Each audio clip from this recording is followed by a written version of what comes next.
যদি আপনাকে জিজ্ঞেস করা হয় পৃথিবীর ভূস্বর্গ বলা হয়ে থাকে কোন দেশকে, বিনা দ্বিধায় প্রথমেই আপনার মুখে যে দেশটির নাম আসবে সেটি হলো কাশ্মীর। কাশ্মীর পৃথিবীর একমাত্র আশ্চর্যজনক স্থান, যে স্থানটিতে একই সাথে বরফে ঢাকা অঞ্চল থেকে শুরু করে রুক্ষ মরুভূমি পর্যন্ত সকল প্রকার আবহাওয়া একই সময়ে উপভোগ করা যায়। কাশ্মীরের এক অঞ্চলে যখন তীব্র খরা থাকে, তখন অন্য অঞ্চলে বরফে আচ্ছাদিত থাকে। একই সময়ে একই অঞ্চলে বিচিত্র আবহাওয়া, জলবায়ু, নদী, পাহাড় থাকার কারণে কাশ্মীরকে ছোট পৃথিবীও বলা হয়ে থাকে। কাশ্মীরই ভারতের একমাত্র মুসলিম সংখ্যাগরিষ্ঠ প্রদেশ। অষ্টাদশ শতাব্দীর পূর্বে পুরো কাশ্মীর হিন্দু ও শিখ অধ্যুষিত একটি অঞ্চল ছিল, কিন্তু অষ্টম শতাব্দীতে কাশ্মীরে ইসলামের আগমন ঘটে।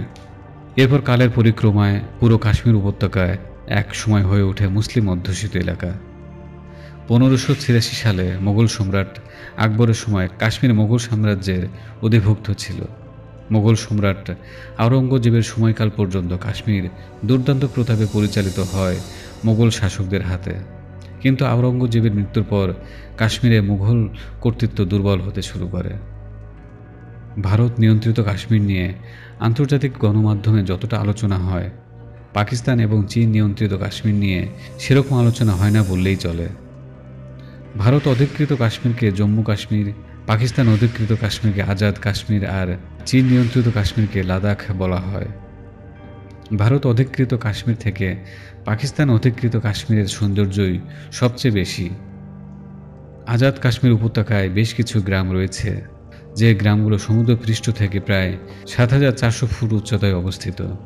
মোগল সম্রাট জাহাঙ্গীর কাশ্মীরের সৌন্দর্যে এতটাই অভিভূত হয়েছিলেন যে তিনি বলেছিলেন, পৃথিবীতে যদি কোনো জান্নাত থেকে থাকে তবে সেটা হচ্ছে কাশ্মীর। কাশ্মীরের মানুষজনের আয় মূলত পর্যটন নির্ভর। কাশ্মীরের মাটিতে আপেল, কমলা, আঙ্গুর সহ বিভিন্ন ধরনের রসালো ফল উৎপাদিত হয়ে থাকে। কাশ্মীরি আপেল পুরো বিশ্বজুড়ে বিখ্যাত। আপনি যদি কাশ্মীরে কখনো ভ্রমণ করেন তাহলে দেখতে পাবেন সেখানে পুরো কাশ্মীর উপত্যকা জুড়ে মাইলের পর মাইল আপেল বাগান।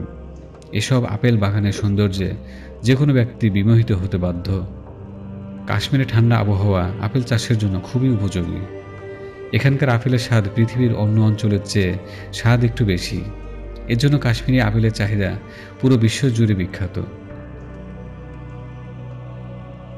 কাশ্মীরের মেয়েরা খুবই সুন্দরী হয়ে থাকে। কাশ্মীরি মেয়েদের সাথে পৃথিবীর অন্য কোনো দেশের মেয়েদের সৌন্দর্যের তুলনা হয় না। সৌন্দর্যের জন্য কাশ্মীরি মেয়েদের আলাদা করে সাজগোজের প্রয়োজন হয় না। 2019 সালের আগ পর্যন্ত কাশ্মীরি মেয়েদের কাশ্মীরি পুরুষ ছাড়া অন্য কেউ বিয়ে করতে পারত না। কাশ্মীরি আবহাওয়া খুবই স্বাস্থ্যকর। স্বাস্থ্যকর আবহাওয়ার কারণে কাশ্মীরের মানুষ অনেক দিন পর্যন্ত বেঁচে থাকে। এছাড়া কাশ্মীরি চা বিশ্বের অন্যতম সেরা চা। যারা একবার কাশ্মীরি চা খেয়েছেন তারা কখনোই কাশ্মীরি চায়ের স্বাদ ভুলতে পারবেন না। কাশ্মীরি চায়ে ব্যবহার করা হয় এক ধরনের সুগন্ধি মশলা। সকাল সকাল এই চায়ের কাপে চুমুক দিয়ে ঘুরতে বের হয় পর্যটকরা। উপত্যকার পাশে সারি সারি নির্মিত হয়েছে বিভিন্ন ডিজাইনের কাঠের তৈরি ঘর। কাশ্মীরে অসংখ্য পর্যটন কেন্দ্র রয়েছে। এখানে যেমন আছে ডাল লেক, নাগিন লেক, একই সাথে আছে মোগল আমলের বাগানগুলো। কাশ্মীরের গ্রীষ্মকালীন রাজধানী হচ্ছে শ্রীনগর। শহরটিকে পূর্বের ভেনিসও বলা হয়ে থাকে। শ্রীনগরের প্রধান আকর্ষণ কাশ্মীরের লেকের পানিতে ভেসে থাকা সারি সারি পণ্যের দোকান।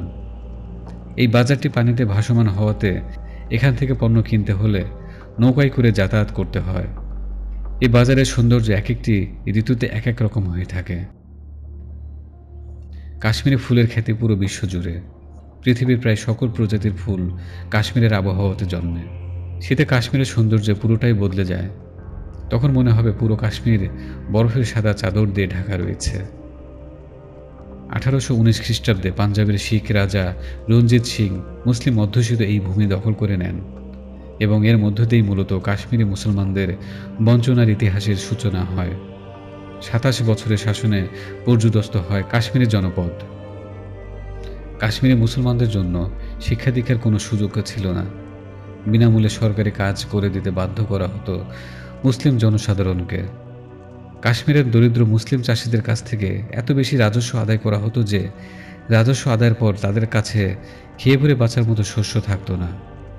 ১০০ বছর ধরে চলে আসা এই জুলুম ও বঞ্চিতের কোনো প্রতিবাদ করত না কাশ্মীরের মুসলমানরা। অশিক্ষার অভিশাপ তাদেরকে এতটাই গ্রাস করেছিল যে অন্তহীন এই জুলুমের বিরুদ্ধে সোচ্চার হওয়া যায় সে বোধটুকু তাদের ছিল না। কিন্তু নিজেদের ধর্মানুভূতিতে যখন আঘাত হানল কাশ্মীরের বিধর্মী শাসক শ্রেণী, তখনই তাদের প্রতিবাদী সত্তা জেগে উঠল। ১৯৩১ সালে জম্মু কাশ্মীরের কয়েকটি এলাকায় প্রশাসনের বেশ কয়েকজন বিধর্মী কর্মকর্তা মুসলমানদের মসজিদে কোরআন শরীফের অবমাননা করে এই খবরটি ছড়িয়ে পড়ে। সরকারি কর্মকর্তাদের ধর্ম অবমাননায় তারা ক্ষোভে ফেটে পড়ে। কাশ্মীরের রাস্তায় রাস্তায় বিক্ষোভ প্রদর্শন করে তারা। ভূস্বর্গ কাশ্মীর নিয়ে আজকে এ পর্যন্তই। পরবর্তী ভিডিওতে আপনার কোন দেশ সম্পর্কে জানতে চান তা দ্রুতই লিখে ফেলুন আমাদের কমেন্ট বক্সে। আজ এ পর্যন্তই, দেখা হবে পরবর্তী কোনো ভিডিওতে।